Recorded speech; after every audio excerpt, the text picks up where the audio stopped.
भारतीय संस्कृतीमध्ये हिंदू नववर्षाची सुरुवात चैत्र महिन्यापासून म्हणजे गुढीपाडव्यापासून होते। हा काळ अत्यंत शुभ मानला जातो।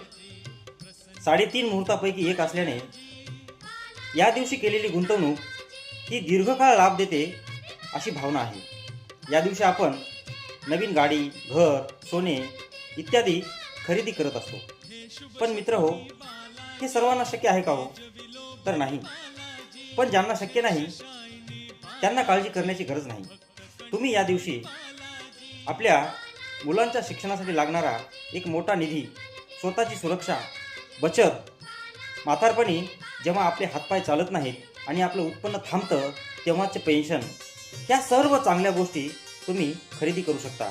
याविषयी अधिक जाणून घेण्यासाठी मला खाली दिलेल्या नंबरवर आत्ताच कॉल करा, संपर्क करा आणि हे वर्ष तुम्हाला उत्तम आरोग्य, आर्थिक भरभराट, निरोगी शरीर, निरोगी मन देवो हीच मंगल कामना।